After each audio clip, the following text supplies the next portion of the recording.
Dinah was the daughter Leah had by Jacob. Dinah went out to visit the women of the land. Hamor the Hivite was the ruler of that area. When his son Shechem saw Dinah, he took her and raped her. Then his heart longed for Jacob's daughter Dinah.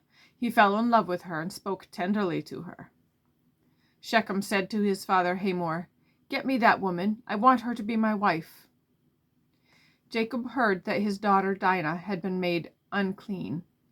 His sons were in the fields with his livestock, so he kept quiet about it until they came home. Then Shechem's father Hamor went out to talk with Jacob. Jacob's sons had come in from the fields.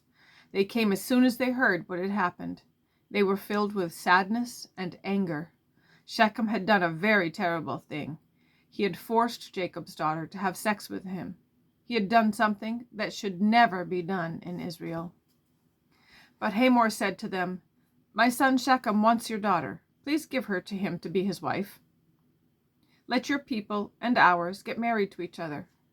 Give us your daughters as our wives. You can have our daughters as your wives. You can settle among us. Here is the land. Live in it, trade in it, buy property in it." Then Shechem spoke to Dinah's father and brothers. He said, "I want to please you. I'll give you anything you ask. Make the price for the bride as high as you want to. I'll pay anything you ask me. Just give me the woman. I want to get married to her." Their sister Dinah had been made unclean. So Jacob's sons lied to Shechem and his father Hamor. They said to them, "We can't do it. We can't give our sister to a man who isn't circumcised. That would bring shame on us. We'll agree, but only on one condition. You will have to become like us. You will have to circumcise all of your males. Then we'll give you our daughters as your wives, and we'll take your daughters as our wives. We'll settle among you and become one people with you. But if you won't agree to it, then we'll take our sister and go." Their offer seemed good to Hamor and his son Shechem. The young man was the most honored of all the men in his father's family. He didn't lose any time in doing what they said because he was delighted with Jacob's daughter. Hamor and his son Shechem went to the city gate. They spoke to the other men in town. "These men are friendly toward us," they said. "Let them live in our land. Let them trade in it.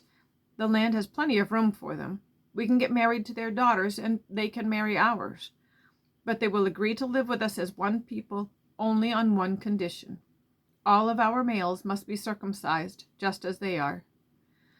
Won't their livestock and their property belong to us? Won't all of their animals become ours? So let's say yes to them.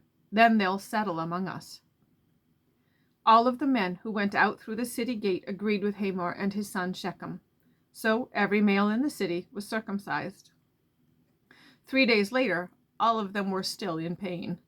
Then Simeon and Levi took their swords. They were Jacob's sons and Dinah's brothers. They attacked the city when the people didn't expect it. They killed every male. They also killed Hamor and his son Shechem with their swords. Then they took Dinah from Shechem's house and left.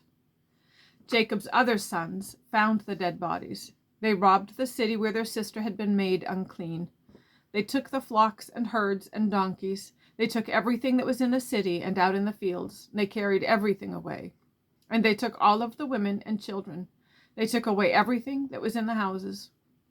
Then Jacob said to Simeon and Levi, "You have brought trouble on me. Now I'm like a very bad smell to the Canaanites and Perizzites who live in this land. There aren't many of us. They may join together against me and attack me. Then I and my family will be destroyed." But they replied, "Should he have treated our sister like a prostitute?"